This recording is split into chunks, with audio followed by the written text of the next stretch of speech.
Hello all, welcome to VNC channel. In the last class we have discussed about the Newton's laws of motion, and in the previous class also we discussed about the Galileo's and Aristotle's theory. And now in this class we are going to discuss about the conservation of momentum. Okay, how do the conservation takes place and what about the friction and what are the types of the friction. Okay. So if anyone have not seen my videos, just go through those videos so that you can continue with this unit, with this part. Okay, so let's move on to the video. Yeah, today's topic is conservation of momentum. Conservation of momentum. Yeah, see, this topic is very most important concept, okay, for further classes also, and in the examination point of view, and also for the problems also. Definitely from this concept you will get a problem. Okay, so see, conservation of momentum. Actually, for this before going to this concept, we have to take some concept is that, for example, if you take a bullet, okay, a bullet, okay, that is fired, a bullet that is fired from a gun. So when the bullet is fired from the gun, there will be two cases. One is force on the bullet, yeah, by a gun. Is it or not? Force on the bullet by a gun. Two conditions will occur obviously when the gun is fired. Yeah, sorry, when a bullet is fired from a gun, two things have to be occur. One is force on the bullet by the gun, and second is force on the gun by the bullet. Am I clear to you? By the bullet. Yes, so these two conditions occurs when a bullet is fired from a gun. So you have to take the force on a bullet by a gun. What is the force by a gun? You are giving a bullet force, so that force will be considered as a capital F. Clear? And the force on the gun by the bullet. See the gun, see, take a gun is like this, right? So when the bullet is fired, this is the bullet will be at the backward, right? So here the gun, so what is it is firing in this forward direction. That means what happens, the bullet is at the back side, so we have to take it as a minus. Actually, whatever you are taking the front view, here by a gun it is taken, so by a gun will be the positive force and the by the bullet will be negative force. So here it is acting according to what? Third law. Is it or not? So it is acting according to the third law. So F and minus F. Yeah. Next, one more concept. According to second law, I told you second law. What is second law? Newton's second law. Yeah, so the force is directly proportional to mass into acceleration, F equal to ma. So you take, for example, F into delta t and again minus F into delta t. Okay, F into delta t and minus F into delta t. You see, F into delta is change in momentum of a body by a bullet.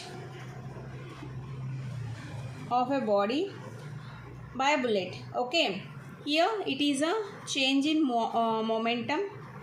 Minus F delta t is change in momentum of a gun.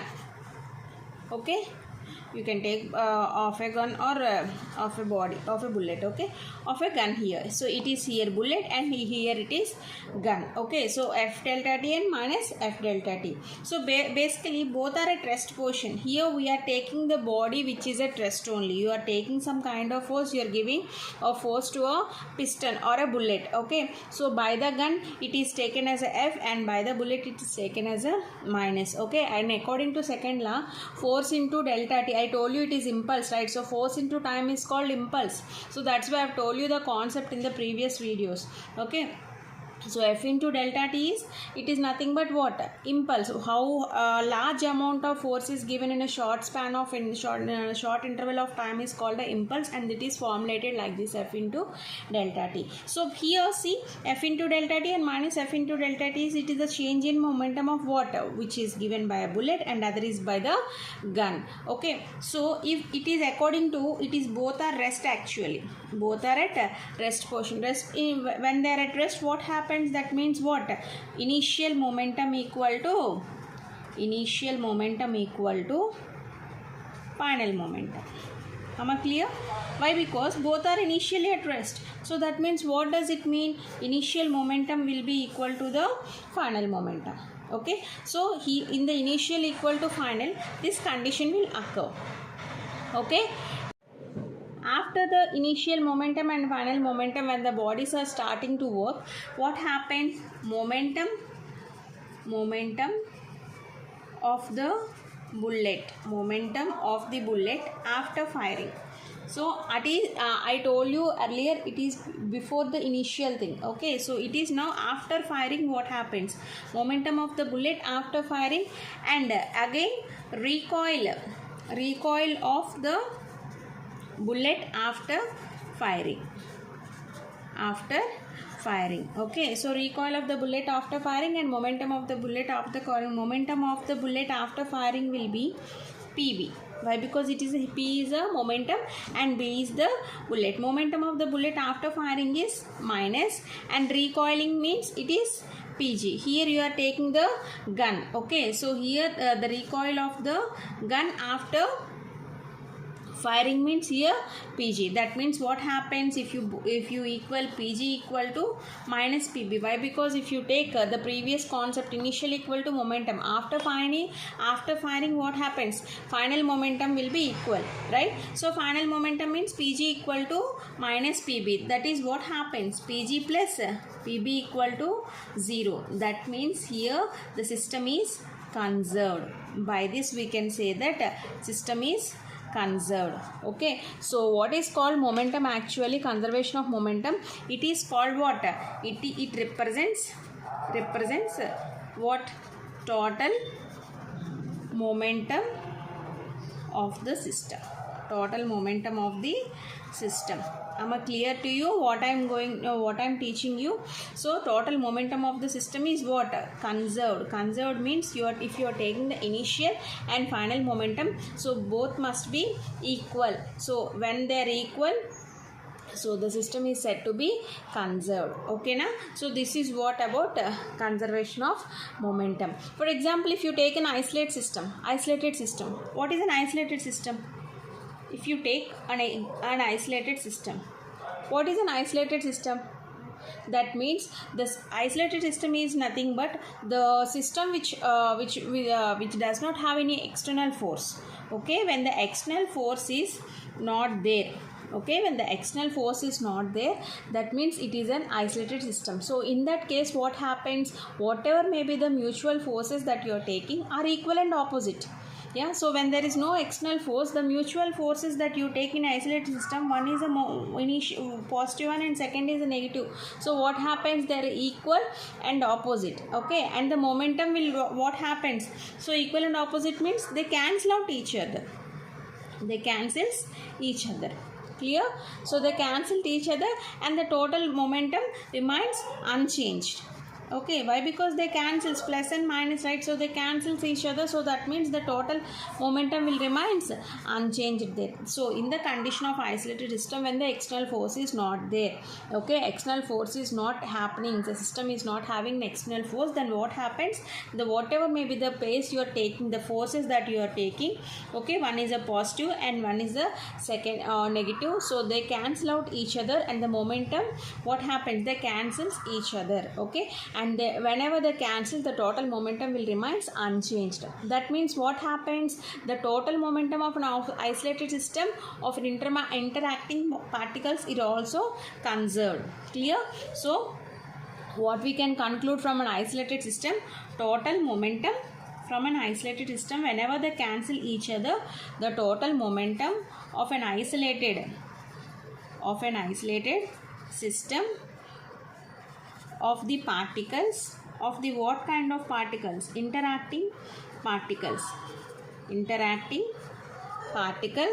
is conserved. Interacting particles is conserved.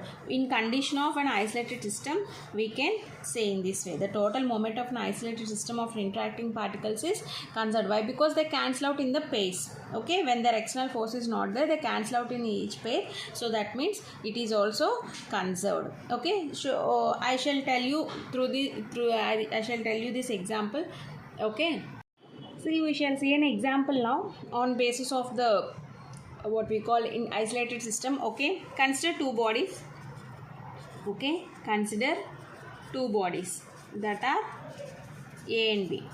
Okay, that are A and B. Again, two momentas also. Momenta. Okay, so what is this momenta we take actually? PA and PB. Okay, momentas as a P and PB, and after collision, after this is before collision. Okay, after collision, what do happens? PA dash and PB dash. Okay, after collision, PA dash and PB dash will be formed.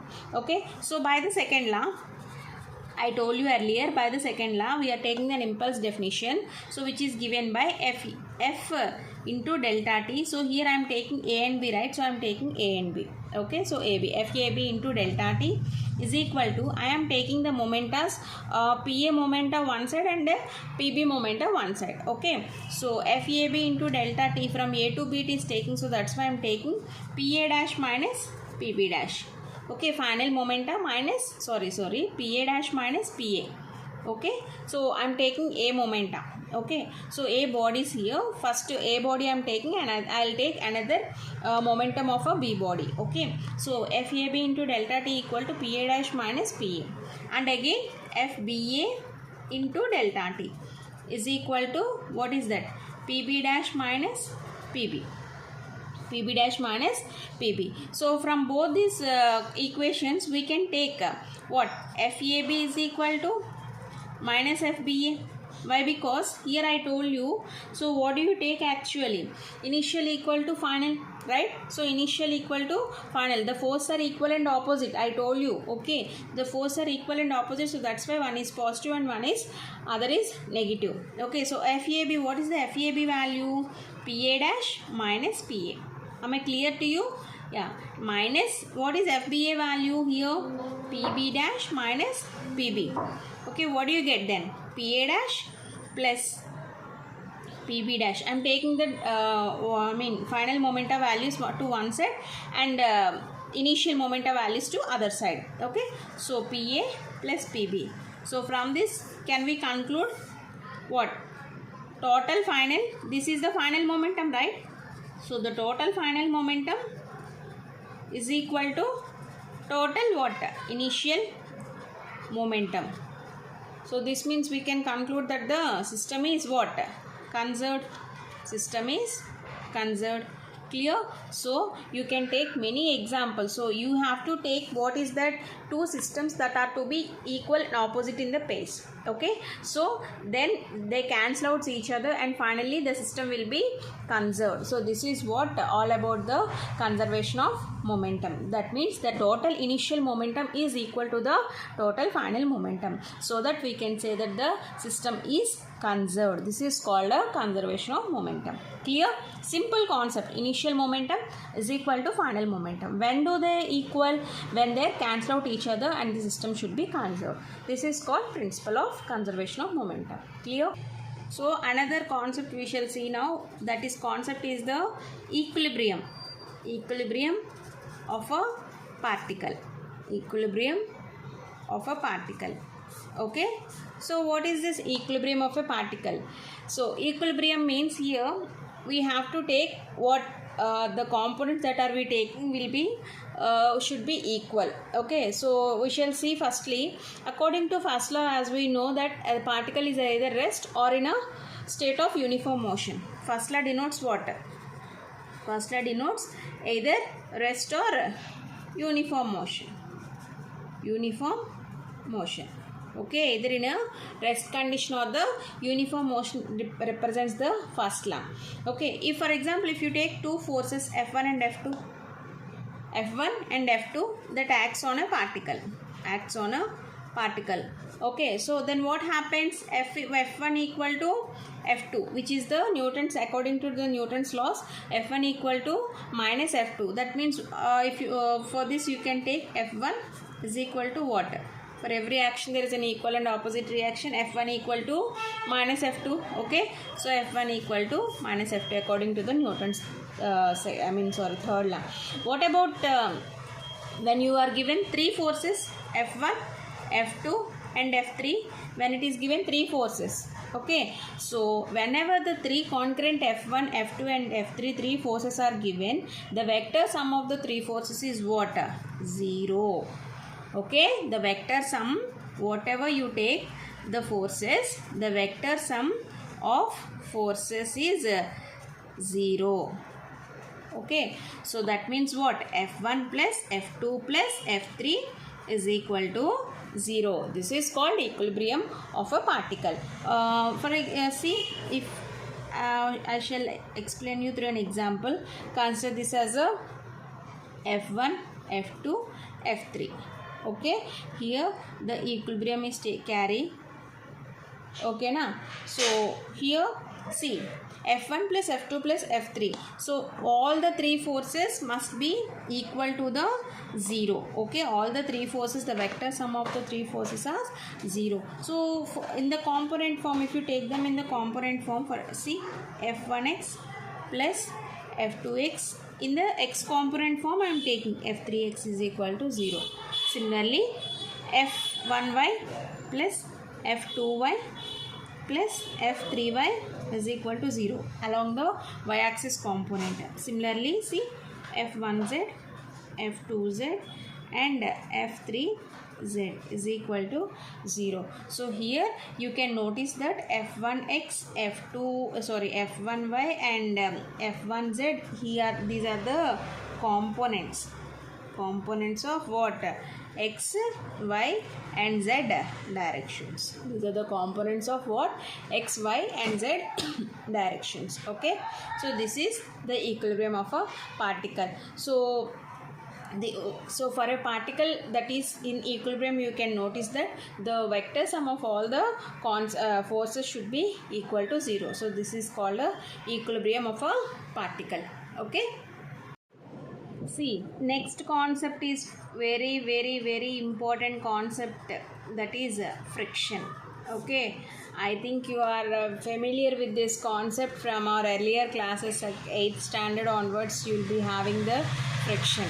Okay, so we shall see those, what is a friction and what are its types of the friction. So before going into its types, let's recall the concept, which is a friction. Okay, what is friction? How do the friction occurs?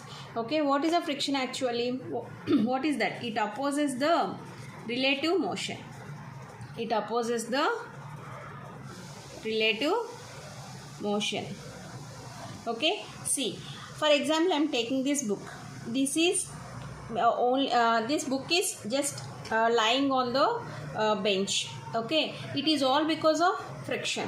Why? Because if it does not have any opposing nature, obviously it slips or rolls or whatever. Okay, so obviously it may move from one place to other place. See, one thing actually, inertia, friction, these are the very key most points, concepts actually.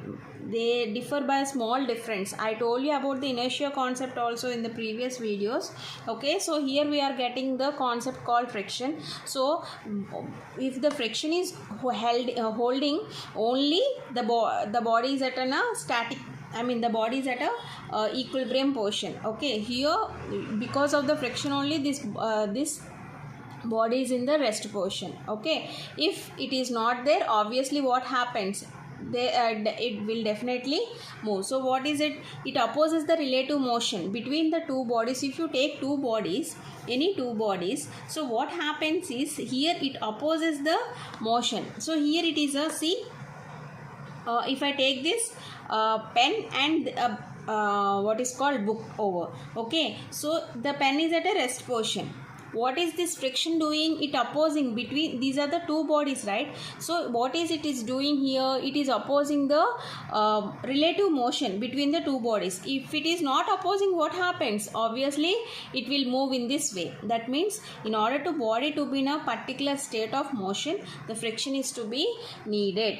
Okay, the friction is to be needed. For simple logic is that if you are standing on a floor, if and only if you have only friction, you can stand on the floor. If you don't have any friction or it is on a slip, for example, on a rainy day or in a rainy place, there is a slippery surface, right? So obviously you will skid. That means there is no friction.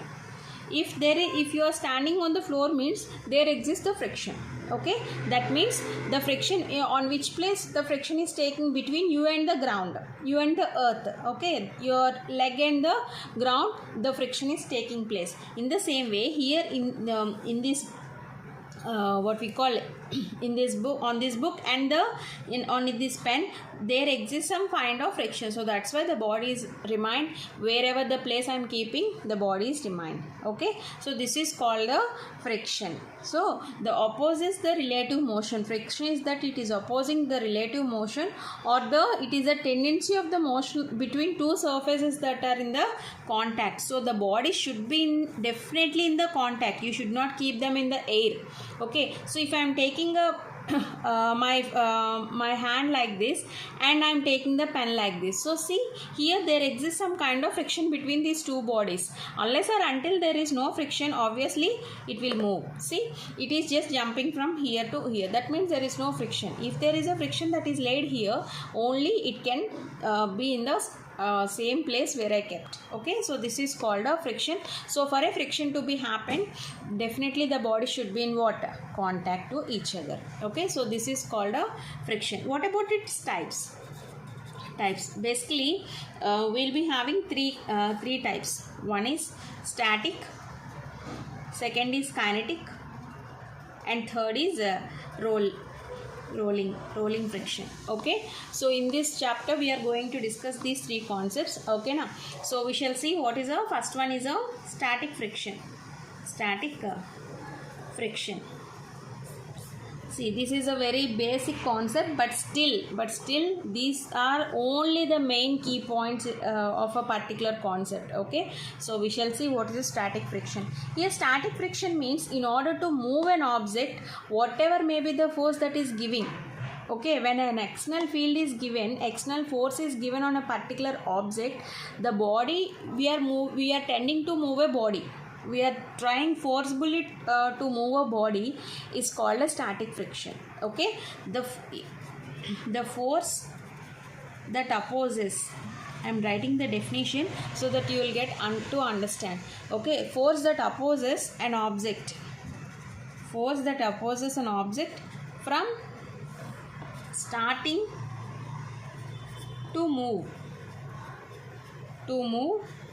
when an external force is given. When an external force is given or applied. Okay, the force that is opposing an object from starting to move an external force. You are giving a large push. Here in a static friction you should give for a if you take an example, like if you take a car. Okay, so if you drag the car, I mean if you have to give a large push for a car in order to move, right? Definitely. Or else if you take a large bench. Okay, so if you take a bench, you need to give a larger force, or larger force is needed in order to move up a bench from one place to other place. That means what you are giving here the friction is opposing the force. So in order to body to move from one place to other place, you need to give a larger push or pull. Okay, so that is called a static friction, and actually it is a self-adjusting friction. It is a self-adjusting force. Okay, it's not friction, it is a self-adjusting force. Okay, so whenever the frictional force is increasing, obviously the force is the friction whatever may be the force that you are applying, the applied force is increasing, the frictional force is also increases to up to a certain limit. Okay, so this is called a static friction. Means applied force increases, what happens? I told you what happens. Static friction also increases. Static friction also what increases. Actually the static friction is denoted with a Fs.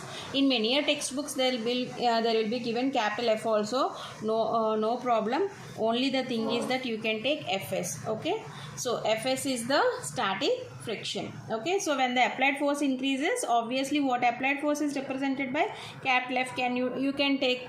Okay, static friction is Fs. That means F increases, Fs also increases. Okay, so here the static friction is represented by Fs, which is directly proportional to N. Here N is the normal force.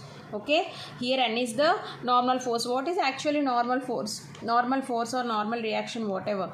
Okay, so what is a normal force? Whatever may be the contact force that you are taking, it is normal to the surface of the contact. I told you in the earlier classes, if you take a bench like this, okay, so when the book is taken in this way, okay, yeah, so you are taking a normal force means the contact between the bench and the book, it is in the upward direction, so that is called a normal direction. I told you two kind of forces are to be taken, that is one is weight that is acting vertically downwards and other is the normal force. So normal force is that it is a contact between the two bodies, okay, it is a contact between two bodies and it is to the normal to the contact, okay, normal to the bodies, so that is called a normal force. So F is equal to what? F is directly proportional to N. So when the proportionality is taken out, you can keep a mu S into N. So where mu S is what?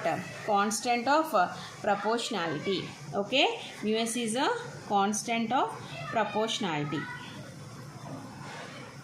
Constant of proportionality. Okay, so this is called mu S, which is called a constant of proportionality. And basically this static friction, very most important. See, we all read what is a static friction and all, but the key concepts are on what factors it depends upon. Okay, it depends upon definitely nature of the surface.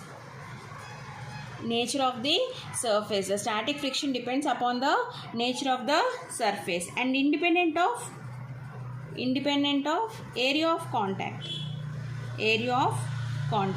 Why? Because if you take a surface which is a slippery one, so definitely the friction does not occur. So definitely whatever the surface you are taking, it depends upon the nature. Okay, it depends upon the surface. That's why the static friction depends upon what? It depends upon the nature of the surface. And again, it is independent of area of contact. Whatever may be the contact you are giving between the two bodies, that doesn't matter, but the contact between the nature of the surfaces is matters here. So that's why the static friction is we name it as a static friction. See, these are the most important. On what are the things it depends upon? It depends upon the nature of the surface and it is independent of the area of the contact. Okay, yes. If the frictional force exceeds, if the force you are taking, the frictional force, I mean static friction exceeds the applied force, then what happens? Exceeds. F exceeds Fs. Okay. Okay, so if F exceeds Fx, then what happens? Obviously it will slide. So when the sliding takes place, there exists the second kind of friction, which is called as a kinetic friction. Okay, this is called a kinetic friction. So when do the kinetic means, as we know that kinetic is nothing but the work that is being done, okay, that is doing, so that is kinetic friction. So kinetic friction, otherwise we call it as a sliding friction also. Okay, we name it as a sliding friction. Don't get confused when the questioner gives the question to you. It is a sliding friction or kinetic friction, both are same. Okay, so what is kinetic friction actually? So the resistive, whatever the force that are you taking, that is applied on a particular object, it slides over another object, okay, another surface. Okay, so what is that? The force that acts on an object, force that acts on an object when it slides. I told you already, for a friction to happen, obviously you need two kind of surfaces, two bodies to be in contact. Okay, so that two bodies, they have to slide over, one body should slide over another surface. So such kind of friction is called, we called kinetic friction. Clear? Okay, so whenever the frictional force decreases, obviously what happens? It opposes the relative motion. Okay, so whatever may be the surface, if you are taking two surfaces that are in contact, take this book and this is a table, right? So these are in the contact now. Okay, when the frictional force is decreasing, see here the frictional force will arise, right? So when the frictional force is decreasing, obviously what happens? It opposes the motion. Okay, so that there will be no contact to each other. When the frictional force is increases, obviously it will get slide over. Okay, so the kinetic friction is represented by Fk. Static friction is represented by Fs and kinetic friction is represented by the Fk is directly proportional to here also, and which is the normal force. When the proportionality is taken out, you can keep the constant which is given by mu k of n. The proportionality constant mu is called a constant of proportionality. Okay, constant of proportionality. Okay, yeah. So on what factors does the frictional force kinetic friction depends upon?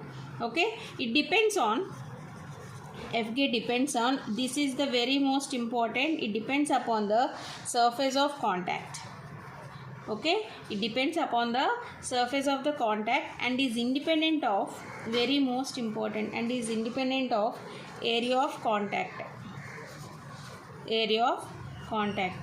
Yes, so Fk, kinetic friction, depends upon surface of the contact. Why? Because in order to find out a body which is in motion, which is to move, so definitely you require the surface of the contact, whether the body is being sliding here for a kinetic friction, right? So for this you need to take the surface of the contact. So it depends upon the surface of the contact. Obviously it is independent of the area of the contact. Whatever may be the contact area you are taking, that is completely independent of it, but only the surface of contact is needed. Okay, so for example, if you take a constant velocity, if the body is moving with a constant velocity, what does it mean there? F equal to Fk. Why? Because with a constant velocity it is moving, then the frictional force is equal to the kinetic friction. Okay, you can take some examples, right? So can you find examples for the kinetic friction? A car which is skidding. Okay, examples: car that skids. Okay, and what else? A skater on the ice which is sliding on the ice. Okay, skater on the ice. And whenever, for example, if you rub your hands, so obviously the friction generates, so that is also one kind of kinetic friction. Kinetic means it is a body that is in the motion, that moving, the body that is moving in a motion is nothing but a kinetic friction, right? So you can take many kind of examples. The body which is supposed to move from one place to other, this all comes under the kinetic friction. Okay, so this is what all about the kinetic friction. Next concept is rolling friction. See, third concept is what? Rolling friction. As the name itself contains, what is a rolling friction? So it is very much familiar nowadays. So what is that rolling friction? The resistive force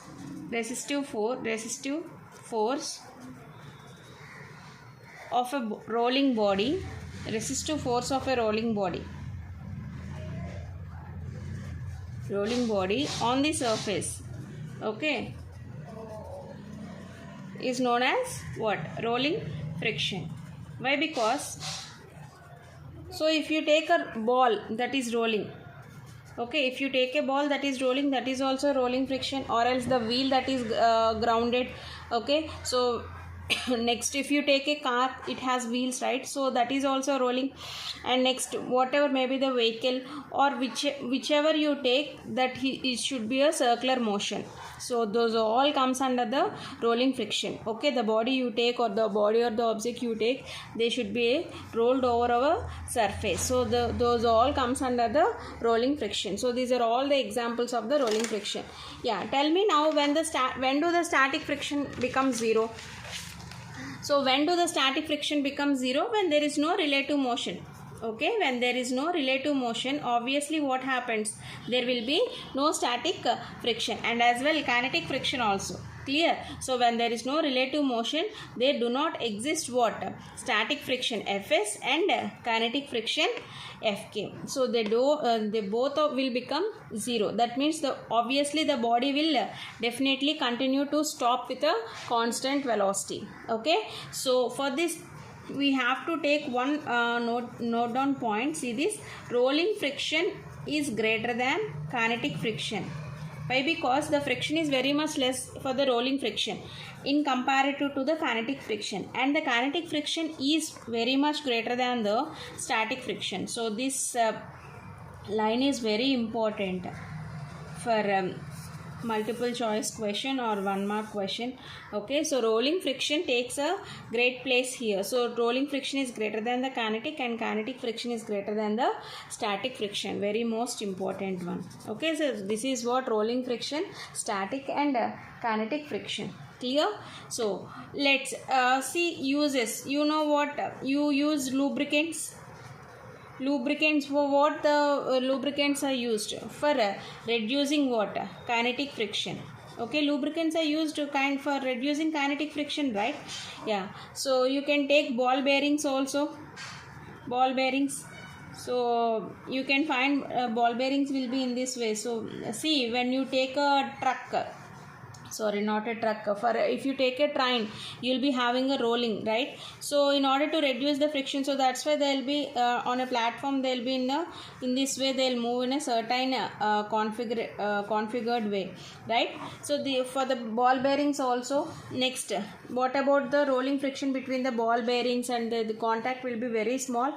Okay, next, kinetic friction is also useful for making a relative motion, in stopping the relative motion. So that's why when we apply the brakes, okay, on a particular automobiles, when we apply the brakes, obviously the kinetic friction will be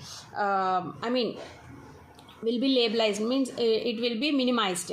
Okay, so when we apply brakes, what happened? The kinetic friction will be minimized. Okay, kinetic friction will be minimized.